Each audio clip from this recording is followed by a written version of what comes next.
আপনারা কি জানেন প্রতি বছর পৃথিবীতে গড়ে 5 লাখেরও বেশি ভূমিকম্প হয়, কিন্তু এর মধ্যে মাত্র 1 লাখ ভূমিকম্প মানুষ টের পায়। এর মধ্যে ধ্বংসাত্মক হয় মাত্র কয়েকটা। তাহলে ভূমিকম্প আসলে কেন হয়, কিভাবে এটি আমাদের জীবনকে প্রভাবিত করতে পারে, আর আমরা ভূমিকম্প থেকে কিভাবে নিরাপদ থাকতে পারি, চলুন আজকে এই নিয়ে বিস্তারিত জানি। ভূমিকম্প কি এবং এটি কেন হয়? ভূমিকম্প হলো পৃথিবীর অভ্যন্তরে ঘটে যাওয়া এক ধরনের কম্পন, যা ভূত্বকের প্লেটগুলোকে নাড়াচাড়ার ফলে সৃষ্টি হয়। আমাদের পৃথিবীর ভূপৃষ্ঠ বিশাল বিশাল টেকটনিক প্লেট দিয়ে তৈরি, যা সারাক্ষণে ধীরে ধীরে নাড়াচাড়া করছে। যখন এই প্লেটগুলো একে অপরের সঙ্গে ধাক্কা খায়, তখন সেখানে প্রচুর শক্তি জমা হয়, যা হঠাৎ করে নির্গত হলে ভূমিকম্প হয়। এই শক্তির কেন্দ্রকে বলা হয় এপিসেন্টার, আর ভূমিকম্পের তরঙ্গ ছড়িয়ে পড়ে চারিদিকে। ভূমিকম্প কিভাবে মাপা হয়? ভূমিকম্পের তীব্রতা মাপার জন্য সবচেয়ে বেশি ব্যবহৃত স্কেল হলো রিক্টার স্কেল। 2.0 বা তার কম মাত্রার ভূমিকম্প সাধারণত মানুষ টের পায় না। 4 থেকে 6 মাত্রার ভূমিকম্প ছোটখাটো ক্ষতি করতে পারে। 7 বা তার বেশি মাত্রার ভূমিকম্পে মারাত্মক ধ্বংসাত্মক হতে পারে।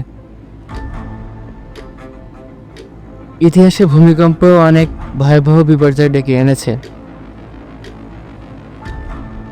আমরা জানি গত 28 মার্চ 2025 বাংলাদেশের সময় দুপুর 12:25 রাজধানী সহ দেশের বিভিন্ন স্থানে শক্তিশালী ভূমিকম্প অনুভূত হয়।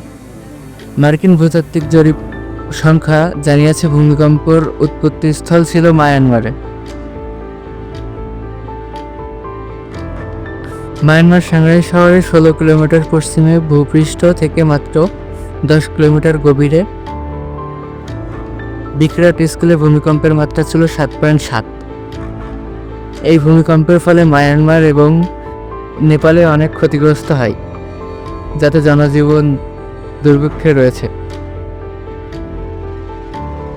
এবং ইতিহাসে আছে 1976 সালে চীনের তাংশেন ভূমিকম্প প্রায় 2,42,000 মানুষের প্রাণ কেড়ে নেয়। 2010 সালের হাইতির ভূমিকম্প প্রায় 2 লক্ষ মানুষের জীবন শেষ করে দেয় এবং দেশটিকে চরম সংকটে ফেলে। 2004 সালের সুমাত্রা ভূমিকম্প 9.1 মাত্রা ছিল এবং এটি ভয়াবহ সুনামি সৃষ্টি করেছিল, যার ফলে 2,30,000 মানুষ মারা যায়। ভূমিকম্পের সময় করণীয়। ভূমিকম্পের সময় সচেতন আপনাকে জীবন বাঁচাতে সাহায্য করতে পারে। যদি ঘরের ভেতরে থাকেন, টেবিল বা শক্ত কোনো কিছুর নিচে আশ্রয় নিন। জানালা, আয়না ও ভারী বস্তু থেকে দূরে থাকুন। যদি বাইরে থাকেন, উঁচু ভবন, গাছ বা বিদ্যুৎ খুঁটি থেকে দূরে যান। যদি গাড়িতে থাকেন, দ্রুত খোলা জায়গায় গাড়ি থামান, তবে ব্রিজ বা ওভারপাসের নিচে দাঁড়াবেন না। ভূমিকম্প একটি প্রাকৃতিক দুর্যোগ, কিন্তু সতর্কতা ও সচেতনতার মাধ্যমে ক্ষতি কমানো সম্ভব।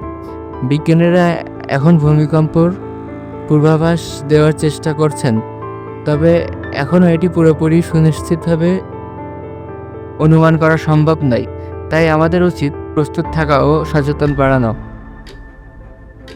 আপনি কি আগে কখনো ভূমিকম্প অনুভব করেছেন? আপনার অভিজ্ঞতা কমেন্টে জানান।